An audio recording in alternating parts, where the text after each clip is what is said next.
All right, welcome everyone. We're Semblance of Sanity. I'm Caleb. I'm Jacob. And we're here for Great Pretender, episode 2. That first episode was fast. Yeah, we got our boy hung up on the Hollywood hills here on the sign itself. And it wasn't even that important in the grand scheme of things. Nope. You know, it's just sort of, that happened. Crane style, no mercy. Right.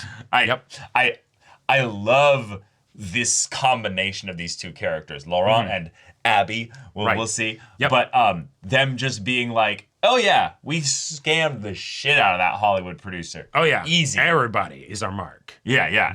And yet, I want to know what their organization is about.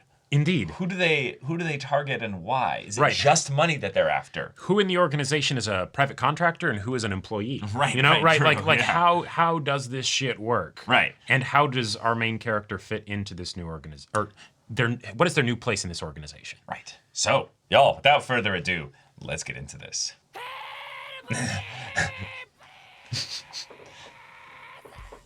Good diaphragm. Yeah.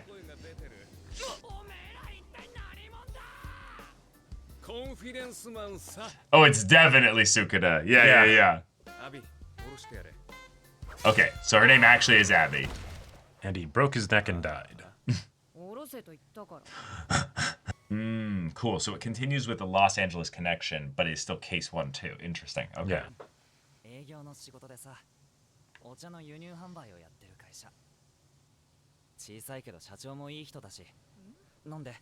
Oh, is this mom? Backstory.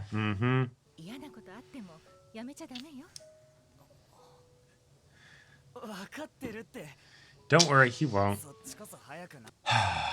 Yeah. Oh, he actually did get a legit job. Wow. So this was early on when, before he had met Thing there, because there's the guy who ends up... Yeah.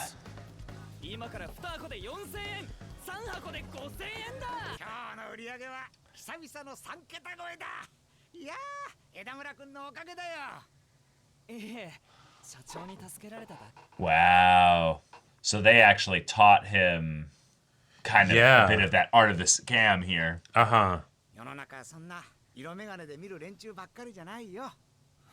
So this is actual backstory. Well, yeah, of course. But also, it might be tied into the way in which his dad was a part of something similar to this. Sure. Yeah, shit. Right. Well, sins of the father, sins of the son. Yeah.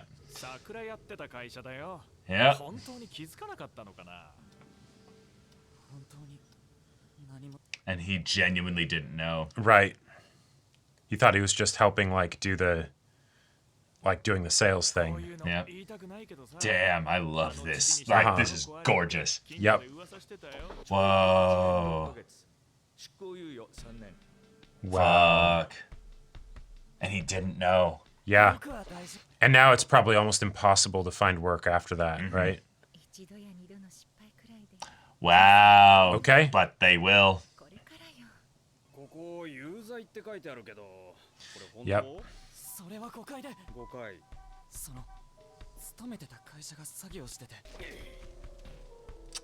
Yeah, he won't even get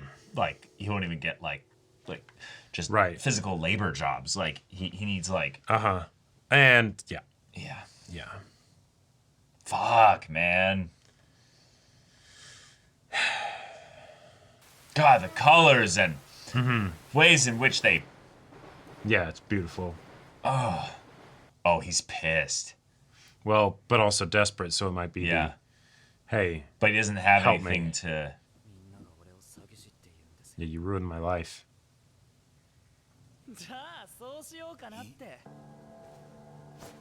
Damn.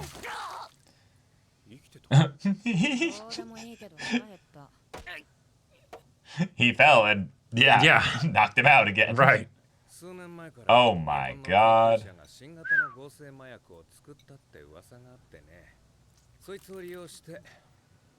Don't Oh worry, wait, it so wasn't it was real. an actual drug. No. Yeah. This is just candy. Yeah.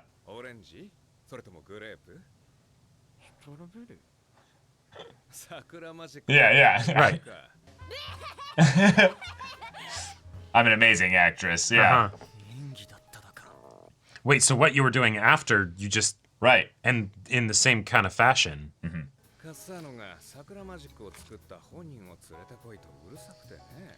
Oh.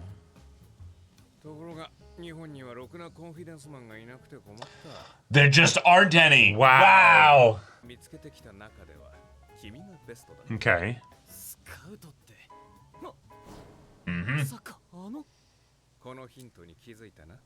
Yep.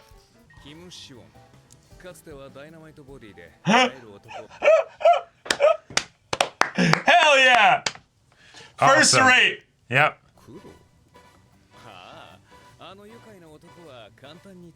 Oh, yeah. Yeah. Okay. Just flash a little money. Wow.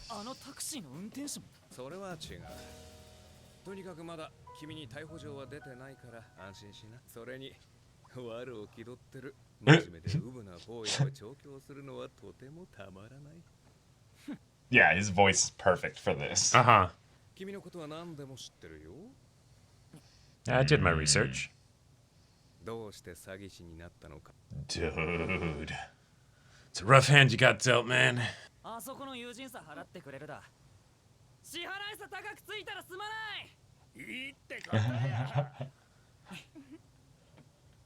Nice. Beautiful. Wow. That's great. Yeah. Little flex. Uh-huh.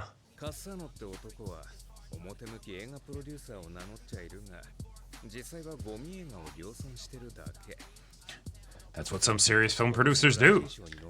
Okay, I was gonna mention the poster that said like Razzie something there, but okay. Ah. Okay.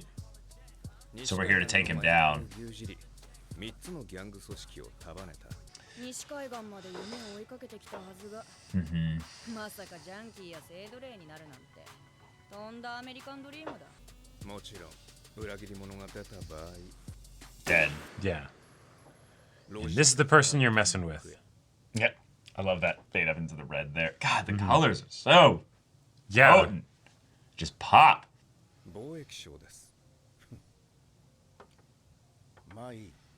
I'm sure. Yeah. 桜マジックというらしい。餌に食いついた悪党 Yeah. から根こそぎ騙し取る。 All right. 大人が引っかかるわけねえべさ。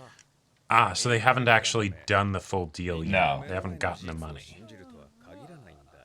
絶対殺誰しもいずれ死ぬさ。賭けを持ち出したのは君だぞ。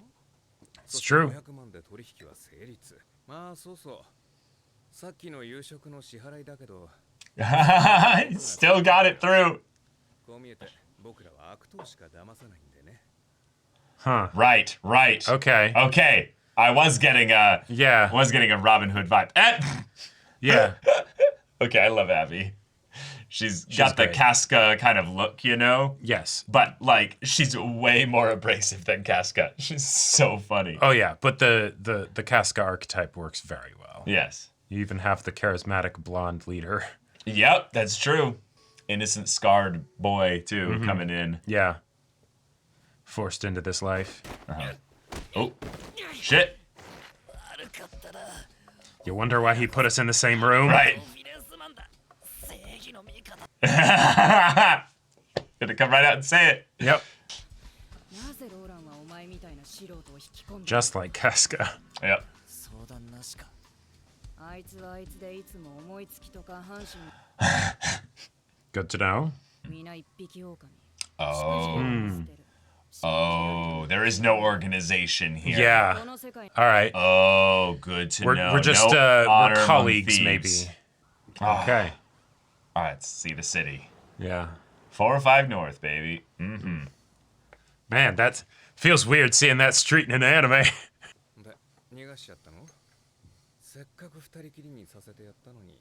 締め殺してもよかったけどやめといて。これだよ。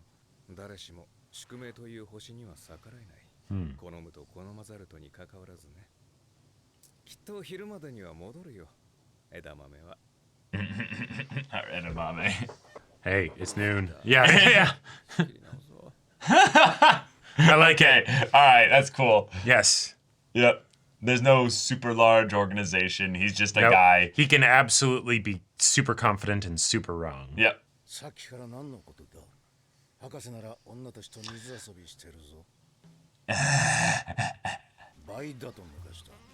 倍 ?1000 万か。すまない。あまりに非常識な値段だ。Oh. Well, he won the bet after all. We got one upped. Yeah. Oh shit. よう、博士。遅かったでねえか。おや Oh yeah. Maybe that was part of his con.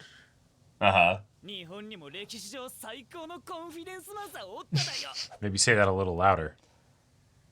ソニー千葉。そいつは豊臣秀吉だ。Mm-hmm. 誰興味ない。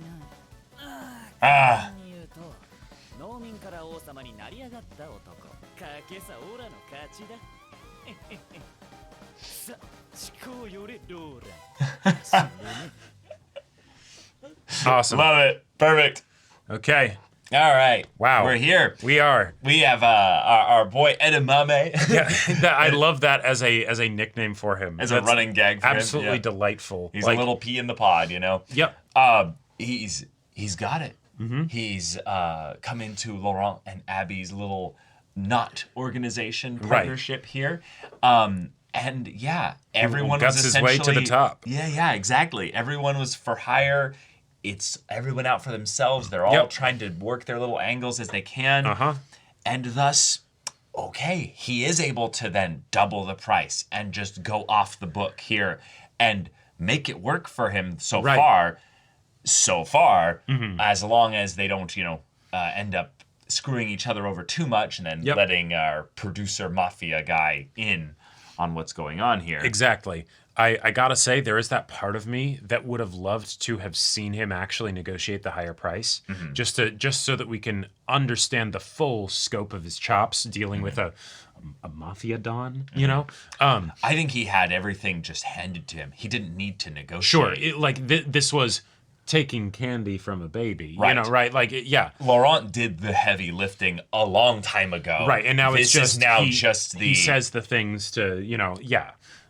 right. Yep. And I think the idea that it came from the doctor and not from Laurent is also a good kind of just thing to make it easy, because it's the, hey, you reacted negatively. You're scared about this deal. You Right. come back here with a little bit of confidence of like, okay, I've shaped up and Yeah. now I'm ready to do the deal, but I want double. Right. He's like, oh yeah, I don't care. My partner doesn't know shit about this drug. No, this is incredible, and yes, I'm gonna get in bed with you, but you gotta really make sure that this is worth it. Right, you know? because from the producer guy's perspective, he's gonna own the guy after this, so he doesn't Right, exactly. care really whether it's a big amount. But up also, Laurent kind of he did the safe bet by making Edamame his scapegoat.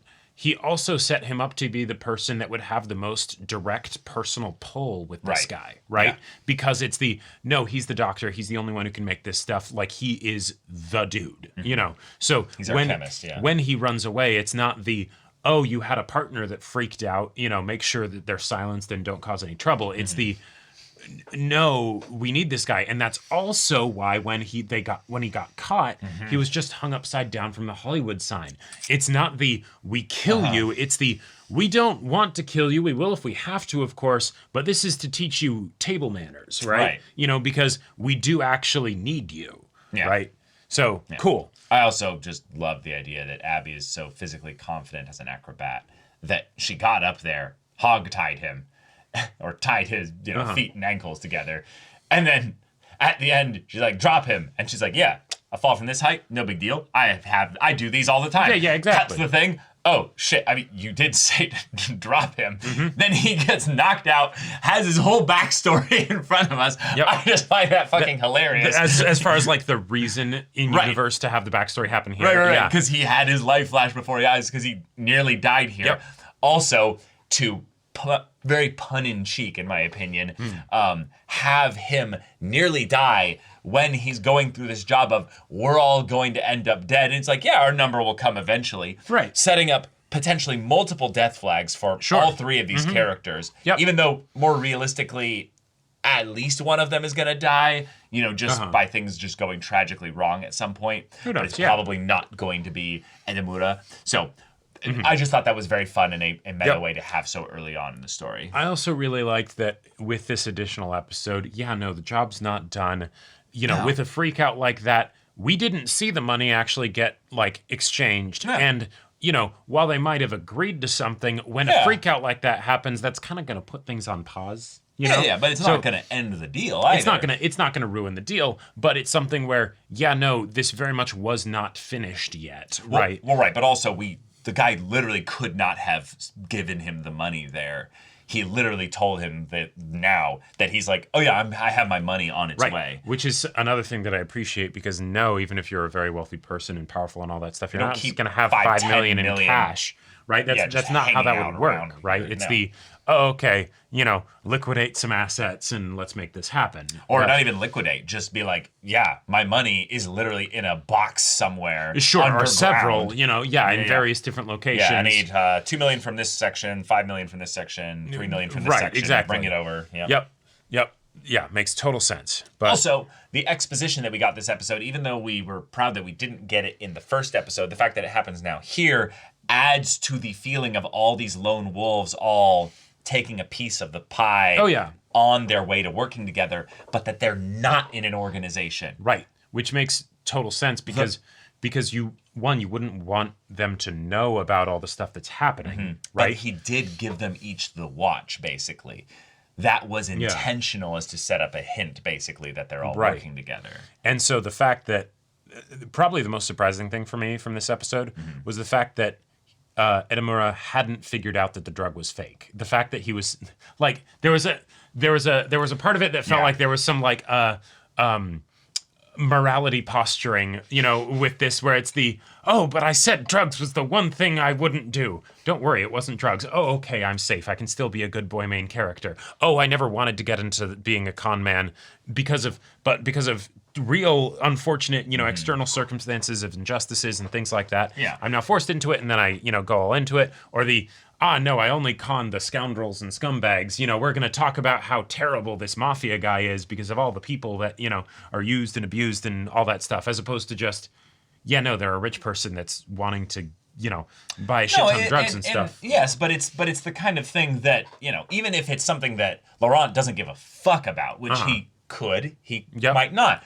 He's doing this to sell the kid on why this is a good thing. He doesn't know him perfectly. Exactly. Except he knows him really well. Yes. And that thing is wild, is that he's potentially even knows or knew his dad. Like, that's how deep this could go. Or at the very least, looked into, like, his criminal background and things like that. And he's like, oh, okay, this is sort of the situation. Cool. Sure, but he said he knew why he did this, which means he knows about his mom. He knows about, like... Yep, he knows about all kinds of stuff. He knows about all kinds of stuff about him. And that also, that's another one of those things kind of similar to why was all this stuff happening in the previous episode? It's he needs to get this guy to still work for him because the job is not actually done, so he needs to properly motivate him. And given that his motivation with being a con man was something where he was forced into it, forcing him into it clearly didn't work this time. No. So now you actually have to honeypot him with the whole thing of no, we have to take this person down, right? Right. And then turns out you didn't actually need to do all of that stuff anyways, regardless of, the danger and things like that. It all came down to a decision of, am I actually going to run? Am I going to whatever? Okay, this isn't a team. Cool. I can work in this situation. And then suddenly, hey, he's gotten you double the money. All right. Awesome. I also love it as well because he won the bet. Yep. Definitively. There was no time limit set as to when this would happen. If anything, it's almost funny that Laurent didn't give him the opportunity to try and upsell him. Because he never even attempted, actually, with the mafia guy. Right, he was kind of just like assuming I did it. yeah, So. as soon as you see the big fish that I'm dealing with, Right. you're going to realize you will be happy to be my assistant because I'm going to take you places, kid. Right. But then it's no, actually you're able to swim with the sharks just fine. Yeah. Okay. And that's exciting because we needed our little bit of competence to come from our protagonist in this world here. But to see that it's primarily in the areas of persuasion, maybe a little bit of acting the part of being the one that doesn't know exactly everything that's going on. Which makes total sense. But then when he's actually put into those situations where Abby just literally grabs him from behind, is just like, yep, you're done. I could kill you right now. I literally could end it all right here. But okay, you want be dumb? Go, cool, go off ahead. Right. And the idea that he could lean into or that he would lean into the angle of I'm innocent and incompetent. I don't necessarily know what I'm doing, even though he constantly says that he is, which almost like anytime you're dealing with main characters that are con men, there's that part of me that always wonders what element of pride is going to come into play, because if you don't have some flaw within the person, it can be very easy for it to just be a binary thing of either it works perfectly or it falls apart or whatever, right? But in this situation, he's doing this thing where he's presenting himself in the way that he acts in such a way, whether intentionally or otherwise, that causes Laurent to underestimate him and kind of trust him in that way because he's not thinking that this guy's going to get one over on him. But at the same time, he's saying, I'm the greatest con man in Japan, right? And so it's almost like I'm going to tell you that I'm conning you the entire time, and you're not even going to believe me. And then eventually, when I reveal that I have been, that's just going to make me seem even cooler, right? Like, yeah, I think it's just confidence. Like that's the point, is that he's just showing that he's confident. There's not really any thing that he's playing mind games with him specifically. I think it's just that he's living off the high that he won the thing here. Yep. And he's like, yeah, look, proof. I beat you. Now, foot massage, please. That would be lovely. Right, exactly. Yeah. Yeah. Oh, and no, Abby, I'm not a virgin, and I'm going to showcase this because I'm going to have all these, ladies in swimsuits, putting, oiling me up or whatever while I sunbathe or something like that. Not that was actually happening, but, I mean, they literally have a guy here who's going to be moving tons of money. They're not attracted to him because... Oh, no, totally. Yeah. No, not the why they're attracted to him. I am comfortable in this situation. The fact that you specifically put me on edge in some different ways because of, physical altercations among other things, right? That's not because I'm a virgin, damn it. That's because you kicked me in the face and almost strangled me and all these other things. Right. So, Yeah, absolutely. But yeah, Laurent is someone that I'm going to make the deep cut here, characterization wise. He believes himself to be Robin Hood. Yep. He absolutely does. Yeah, you were right on the money with that. Yeah. Not only that, I think the ED has to do with Laurent. I like it. I like that you don't think that, because you gave us some pretty interesting points for there as well. But the idea that his character is one that does need some kind of purpose, or maybe even someone nasty to take down so that he can justify what he's doing. It's a contradiction. Yep. And it's our first contradiction with him in terms of a hard vocalized one. We see some ones visually with the way that he presents himself, with the way that he talks, with the way that he moves. Those are the kinds of things that are a little bit more subtle, so you can infer some things from them. But this one is spoken. It is from his mouth. It could be a lie. Totally. Even if it is, it's said very early in the story. Yes. This is a point when it is wasteful to have your characters lie that much in terms of their characterization. So, therefore, I don't necessarily think that he's incapable of being in delusion, to use a double negative, but I do believe he believes this. So I could see that being the case. And I would take that entirely at face value, if not for the fact that he does have a vested interest in presenting himself this way for the sake of trying to guide Edamura.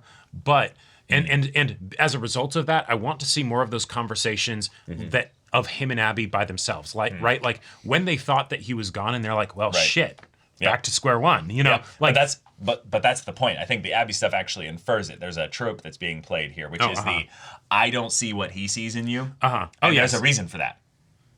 There's a very obvious reason for that. We have him knowing tons about his backstory, and we just assume that that's because he has so many connections that he just can find that stuff out. But it could very easily be the classic thing of, no, I knew your dad back in the day. Yeah, he was good. Well, not only that, it could be the I feel like I owe something to him and I need to protect you. So therefore I'm going to, you're going to decide to be in this life here? Cool. Well, I'm going to take you on, or like, bring you on as an assistant. Yeah. Or even better, I'm going to take you on so that you realize that you shouldn't be in this job, in this life. And at the and regardless of what that ends up being, Whatever. it still plays into the Griffith Casca Guts Yep, dynamic it totally because you does. have the charismatic blonde leader that's doing things. Cool. You have Casca, who's the enforcer that's very brusque and all of that stuff. And doesn't like the new person coming in. Doesn't like the new person coming in because they have an established dynamic, and yet they are not being properly appreciated by the leader. Because they are, But if they're lone wolves, then they don't care about that. Right, exactly, which is why it's very funny that she's the one who says that. Yes, true. Okay. Right. And then suddenly new kid comes along that is very talented and things like that and grabs the attention of daddy or the leader or, however you want to refer to them. Right. And then all of a sudden sparks, fly, and then you have, potentially an enemies to lover situation that's being set up and all that. Right. Sure. Cool. It's great. It writes itself. I love it. But this makes me very curious because that particular example of Griffith Casca Guts ends in a very particular way. So, not to talk about another series as, writing over this one here. Taking this one as it is, we have one where we don't immediately trust Laurent for obvious reasons. Right. But two, he does have something here that Abby, even if she is saying this as part of the con to get him into this, it doesn't matter because we have objective facts about his abilities and what he can do. He's not some master con man. He's just generally pretty good. And he's been in an area specifically where maybe he's not actually having to try that hard to con people. Sure. I get a very big, he's a little fish in a little pond that's moving into the big pond. Yeah. And he doesn't really realize the world as it is yet, even though he is in that world. Which is, and I'm not going to be making comparisons, all on its own merit is very fun and interesting because given all of the ways in which the show is not shying away from the fact that this is probably, even if it doesn't end in disaster, that is what they're courting right now. Right? It's this could go bad 6 ways from Sundays, right? And that's half the fun of it. But For given them, the story. Right. Given that it's the, oh no, we're all lone wolves and things like that. Well, what happens when the water actually gets hot, right? Like you were brought in here. That's two different metaphors there. I get what you're saying. Like when things actually get dicey, given that they're lone wolves, given that you were brought in here in a con, right? Because they did not trust you at the very least, or your interests weren't necessarily, at heart for them. Is this team that's not a team actually going to stick together, right? Right. Like if we wanted for things to truly get chaotic and crazy and mad, that sundering is where I would be looking for the most potential chaos to happen. But that's almost guaranteed. It's in some ways it's irrelevant to the current plot right now because we're still establishing characters. Oh, right no, now. totally. Yeah, That's one or way two down the arcs line. from now. Right, exactly. Yeah. Introduce internal conflict to escalate things even more when the external conflict is already crazy. Right. Or we don't even understand truly the relationships to value internal conflict yet. Right, exactly. So, that's why the closer we can get to objective observation of the characters, like him saying, "Oh, he wasn't here at noon." Oh shit! Yeah, right. Like that's Laurent fucking up. Yeah, exactly. That's Laurent fucking up, and yet at the same time, that could be him still kind of putting on that bit of posture for the sake of Abby, maybe by saying, "Oh, he's definitely going to be here by noon," right? And then it turns out that he's not. Right? Okay. Like, are we ever going to actually see the backstory of the other characters? Right? Yeah, we might of not. course. We might not. Oh, I 100% we will. Yeah. I feel like this is one of those stories where it's it's not very structurally original. What we Yes. have here is a very fun exploration of a very tried and true concept. Right, and the familiarity of it is part of the entertainment. Yeah. Yep. And so now it's just, who's Laurent? Who's Abby? Yep. Who's Edamura? Because Right. in a lot Who of is ways, his dad? You know, yeah. well, yeah, because in a lot of ways, just getting his backstory, that's great. But that moment where he flipped the switch and was like, hey, then I might as well become one for real. Right. That was a very conscious decision there, but it wasn't just a oh, I flipped a switch. Like, he had to have come to that realization for a while. Right. And so that's such a not stereotypical thing that you would expect from a person in that situation, that when the guy shows up, he's like, hey, don't get violent with me Right. now. You know, because that's what he's expecting will happen. That's what would, in a lot of ways, make more sense, right? We wouldn't be telling the story about him probably if that was the case, because then the story would be done there. And so here we are. But why did he make that decision? Where exactly does that come from? How deep does it go? Yada, yada, yada. yeah. And I think the very fun thematic thing that they explored here, the you cannot escape the sins of the father, means that his dad wasn't just a criminal. His dad was a confidence man. Like, his dad 100% was. They're setting this up thematically, even if it's the, oh, your dad wasn't the best confidence man or anything ridiculous like that, but he was just a guy that did this stuff. His dad's not only not around, I don't think his dad is findable. I think his dad is absolutely just dead. No, too. this is the kind of backstory that I would expect from like a superhero story. Right. Right? Like, oh, the sweet, you know, maternal figure dies tragically, and oh, hey, the father, who were they? Who am I? You know, He was right as you struggle to actually find a your way comic in book this villain, world. you know. Yeah, exactly, right? You know, something along those lines, right? But here we are. Here we are. I think my funniest part this episode was just the idea of the Oba-chan who was Yes, actually 100%. Made note by Laurent specifically to be a bombshell, and she still thinks she's got it. Honeypot who brought man after man to their knees. Right. I find that just to be one of my favorite jokes of the person is so charismatic, so suave, and so believes their own hype and sexiness and everything. But you look at them and you're like, That's not happening today. sorry, you are 4'7" and your back is bending like that. Right, And right, like, yeah. no, you ain't got it. Her back's only bending like that because of a lifetime of carrying her accomplices. Oh, okay. you know? I thought you were going to make another joke. But, you know, that being said, I want more colorful side characters like that. Yes. And if we're going to have this dynamic of this trio be the main characters with everybody else kind of peppering the color of the background, which, by the way, The colors in the show are amazing. is so fun. Like, I all the love stylistic choices are landing for me. They're landing so well. They're very simple in like a lot of their transitions. Like The point of- interrogation room was the interrogation room was wonderful. Phenomenal. The part with the dinner scene, the one where they're like, oh, you know, people betray. Oh, hands up to a red sky. Death. Yeah. Boom. Yeah. Love it. Really fun stuff. But y'all, thank you so much for watching this episode's reaction and discussion. If you want to see the next episode's reaction and discussion right now, though, go check out the link in the description below for our Patreon. You can get on early access there. You can watch full-length timer reactions there, and all this comes with Discord access, so you can chat with us in the community there about this show, about anime in general, and also be sure to check out my Baldur's Gate 3 Let's Play on Twitch. Anime that interests you, we'll see you there. But until then, we're Semblance of Sanity. I'm Caleb. I'm Jacob. And we'll see you all Next time.